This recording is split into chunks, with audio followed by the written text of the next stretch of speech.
corps d'aviation royal canadien possède son propre groupe de bombardement et de chasseurs, commandé exclusivement par des Canadiens.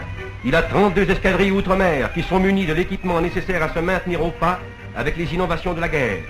Ainsi organisée, la RCAF est devenue l'une des plus grandes armées aériennes de l'heure.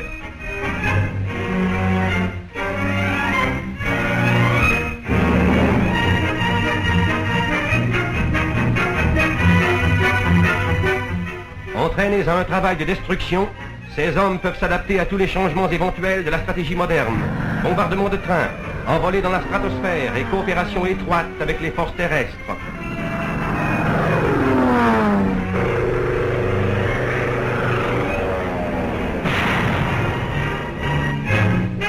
Mais la vie en Angleterre n'est pas faite que d'entraînement et de combat.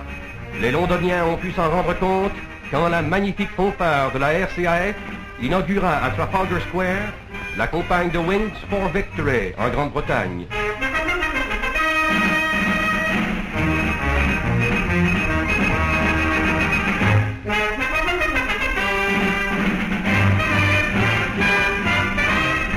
La grande famille londonienne, qui n'a pas perdu son sang-froid et son courage obstiné malgré la guerre, souhaite la bienvenue à la division féminine de la RCAF.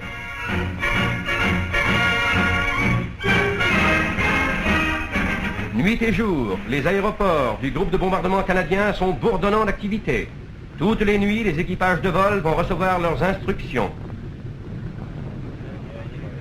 Bon. C'est correct. Une minute, les gars. Bon, le raid ce soir sera une grosse affaire, comme on vous l'a déjà dit. Nous serons la première vague à traverser l'objectif, et il faut bien l'atteindre. Rappelez-vous bien que plus l'incendie sera gros, plus il sera facile à ceux qui nous suivront de reconnaître l'objectif. Et cela non seulement pour ce soir, mais pour le reste de la semaine. Je vous souhaite à tous bonne chance et donnez-leur ça.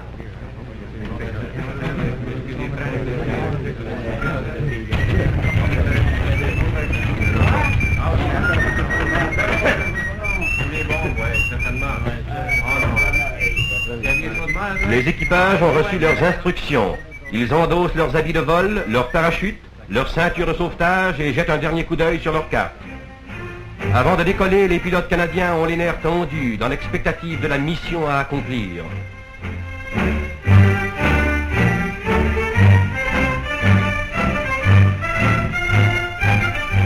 Et même si le sang coule un peu plus vite dans leurs veines, ils savent qu'ils ne sont pas seuls. À cette heure précise, dans d'autres aérodromes en Angleterre, des centaines d'hommes comme eux vont monter ces appareils flamboyants, chargés d'engins de mort, à la fois aussi solides que des cuirassés et aussi délicats que des montres précieuses. À cette heure précise, dans les aérodromes qui bordent les champs de bataille de l'Europe, des centaines d'hommes comme eux, des Anglais, des Norvégiens, des Français combattants, des Américains, attendent le même mot d'ordre. Ils attendent que les grands avions s'envolent de leurs pistes obscures vers les cieux rougeoyants du crépuscule.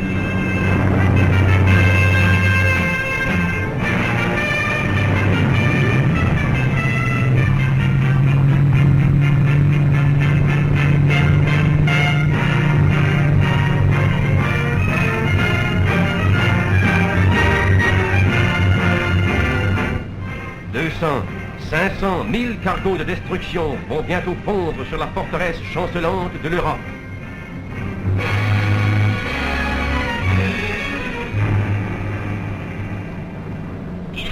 Observateur, comment atteindrons notre feu de la déchéance? Comment que mes calculs soient faux, vous devez vous y être maintenant. S'ils retiennent à leur feu encore une minute, nous passerons au-dessus de l'objectif sans rencontrer l'opposition. Et là, bombardier! Bombardier! Capitaine, c'est le temps maintenant. Capitaine.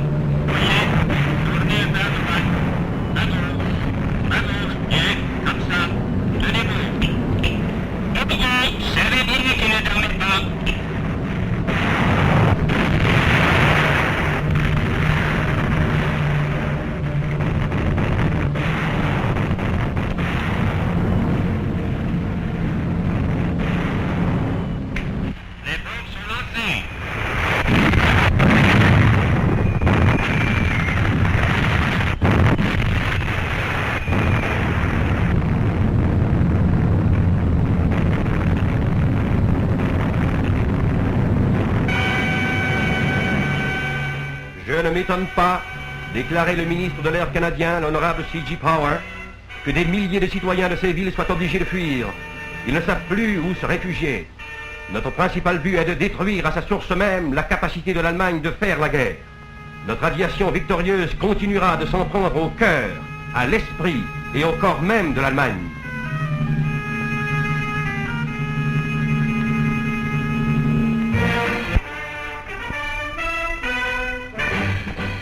Aux quartiers généraux nazis, au sein même de la forteresse européenne, dont les murs protecteurs constituent maintenant sa prison, le ministre des Transports du Reich promulgue un décret. Pour prolonger, dit-il, nos réserves d'huile et de caoutchouc, maintenant sujettes à des restrictions imprévues, toutes les expéditions de marchandises se feront désormais par chemin de fer et non plus par notre système de routes militaires. Cela compensera pour certaines interruptions dans les industries. Les réseaux de chemin de fer devront donc être maintenus sans relâche.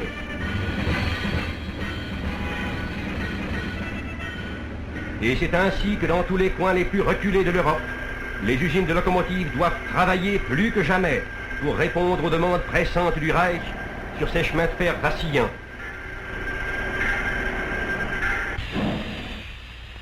Mais les experts en aviation des Nations Unies ont répondu à leur manière. La nouvelle tactique de bombardement par ricochet, dont le but est de détruire le transport côtier de l'Allemagne, ses colonnes de ravitaillement et ses chemins de fer, bref, de paralyser tout le système de communication allemand. C'est un beau matin d'été. Deux Canadiens, les sous-lieutenants d'aviation D.M. Betsy Grant de Waterloo, Saskatchewan et J.A. Morton de Godbury, Alberta, se préparent à effectuer un raid sur un important train de munitions en route vers Lille, en France. Le directeur du raid, le chef d'escadrille Blake Woods de Toronto, leur donne la course à suivre, le rapport météorologique et des renseignements sur la position des canons ennemis. Grant a déjà fait ses preuves d'excellent pilote en détruisant 9 locomotives allemandes au cours d'un raid de 35 minutes.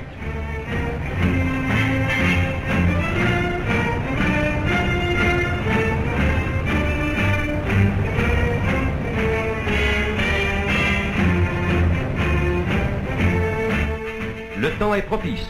Les appareils ont été inspectés et sont prêts. Grant et Morton donnent le signal et les Mustangs prennent leur vol.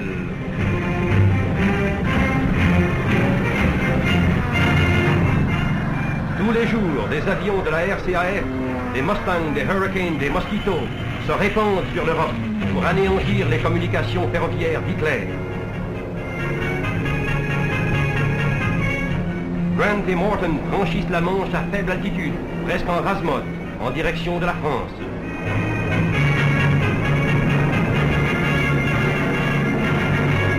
Près de la côte ennemie, ils survolent 2 navires de patrouille et leur démontrent qu'il n'y a pas que les trains qu'ils peuvent bombarder.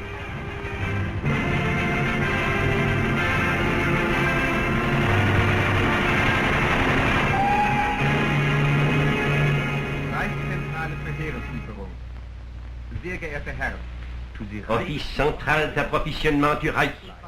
Meine Herren, en réponse à votre urgente lettre du 28 courant, nous sommes serrés de vous informer que les obus de Howitzer et les trains d'atterrissage pour Heinkel sont expédiés aujourd'hui même sous escorte via Lille.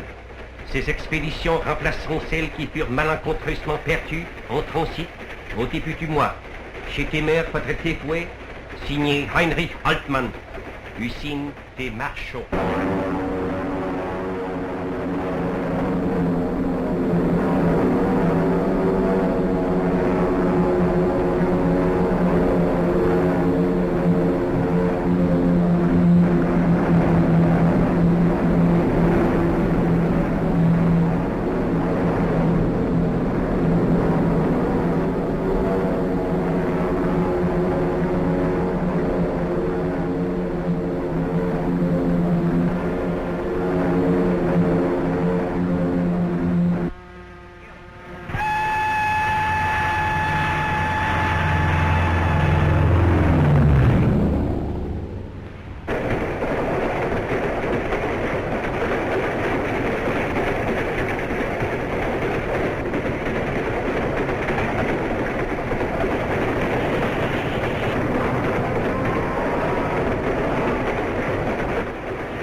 De nouveau, une escadrille canadienne outre-mer a atteint son objectif.